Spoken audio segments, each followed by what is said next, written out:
ህዋት የህጸጸን ጉዳይ ደመቀ ዘውዱን ተጠያቂ እያደረገች ነው። ረሃቡ ትክክል ነው።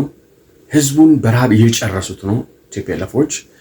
ግን እንጃ ህዋትን ማያውቅ ሰው ኢትዮጵያ ውስጥ አለ ብዬ አላስብም። ሂደቱን ላሳያችሁ። ለምሳሌ ባለፈው ጠቅላይ ሚኒስትር ለማግኘት በሚል ከጊዜያዊ አስተዳደሩ ያው ፕሬዚደንቱ ወደ ወረዳ አለ፣ ምክትሉ ህዋትን ወክሎ አማኑኤል አሰፋ አለ፣ የፋይናንስ ጽህፈት ቤቱን የምትመራው የክልሉ አለች፣ ሌሎችም የትግራይ ክልል አስተዳደር ወደ አዲስ አበባ ሄዱ።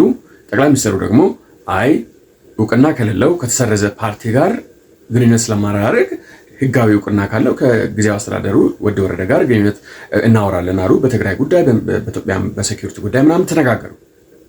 ከአዲስ አበባ ተመለሱና ህጸጽ ተባለ ማለት ነው። የህጸጽን ረሃብ ካነሱ በኋላ ቲክቶከሮችን አዘጋጅተው ነበር። እዛ ሽሬ የተቀመጡ ቲክቶከሮች አሉ። ከዚህ ደግሞ ጆን ዳንኤል አለ። ጆን ዳንኤል ከስር ከተፈታ ሳምንት አልሆነውም። ወደ ቲክቶክ ላይ በተቀላቀለ ማግስት ከተማውን የሚያጸዱ ሰዎች አሉ። እነዚህ ጃኒተሮች ምናምን አሉ። እነሱ ጋር ሄዶ አንድ ቪዲዮ ሰራ። በንጋታው ሽሬ ነው ያለው። ያው ከሱ ጋር ይዞ ሄዷቸውን እነዚህ የሶሻል ሚዲያ ኢንፍሉዌንሰርስ ማህበር ተብሎ እነ ሰራዊት ፍቅረ ያደራጁት ቡድን አለ። ከነሱ የተወሰኑትን ፒክ አድርጎ ማንም ሰው ሳይሰማ ጆን ዳንኤል እዛ ነው ያለው። ጆን ዳንኤል ያው የቲፒኤልኤፍ ቤተሰብ ልጅ ነው። አዶናይም የቲፒኤልኤፍ ቤተሰብ ልጅ ነው። ነገር ግን አዶናይ ይህን አይነት ፖለቲካ ውስጥ አያውቅም።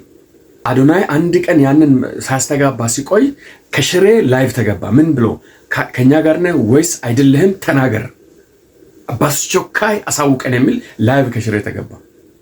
የትግራይ ቲክቶከሮች ተሰብስበው ማለት ነው። ከዛ በኋላ ሪስፖንድ አደረገ አዶናይ። በደንብ እንደዚህ ከጮኸ በኋላ ምንድነው የተፈጠረው?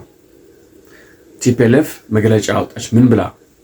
ትዕግስቴ ካሁነዴ አልቋል፣ ህዝቡ በረሃብ እያለቀ ነው፣ ፕሪቶሪያ ተጥሷል፣ ሳምንታዊ መግለጫ በሚል ሰበብ ትዕግስቴ አልቋል አለች።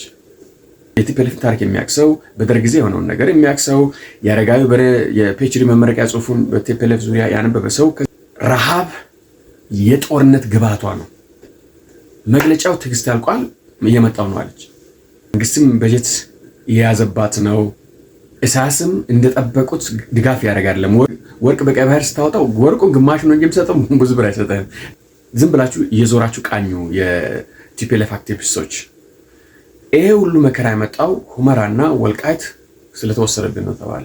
ከዛስ ደመቀ ዘውዱ ለህግ ይቅረብልን፣ የዘር ማጽዳት፣ የሰብአዊ መብት ጥሰት፣ የጦር ወንጀለኝነት ተፈጽሟል፣ እሱ ነው ለዚህ ሁሉ የዳረገን፣ ወልቃይት ከሁመራ የመጡ የተፈናቀሉ ሰዎች ናቸው እንጂ ትግራይ ውስጥ ሊሽር የነበሩ አይደለም ተባለ።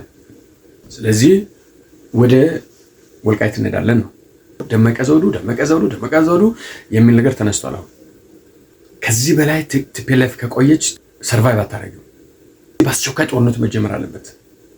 ይህን ሁሉ ድራማ ከቲክቶክ አንስቶ እስከ ህጸጽ ሄዶ ወልቃይት ሄዶ ሁመራ ሄዶ ዓለም አቀፍ ጫናዎች መፍጠር የጀመረችው በዚህ ምክንያቱ we all know how TPLF operates።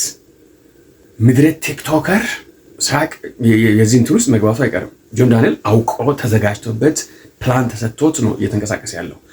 አዶናይ በእጃቸው በሚገባ ገብቶ እየሰራላቸው አይደለም። ድሮ የታሰበው ምንድነው?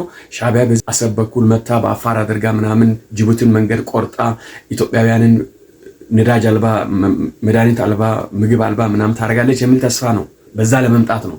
ሻዕቢያ እንደተጠበቀው ድጋፍ የሚያደርግላቸው አይደለም። የተወሰነ መሳሪያዎችን ምናምን ይሰጣል እንጂ ወርቅ የተሸጠውን ገንዘብ እንኳን በስነ ስርዓት እየመለሰላቸው አይደለም። አሁን ነገሩ ወደ ወልቃይት ዞሯልና ፒውር ፖለቲካ ነው። ጦርነቱን ለመጀመር ተዘጋጅተዋል ቲፒኤልኤፍ። ወልቃይትን ከያዘ ምን እንደሚሆን ሁላችንም የምናውቀው ነው።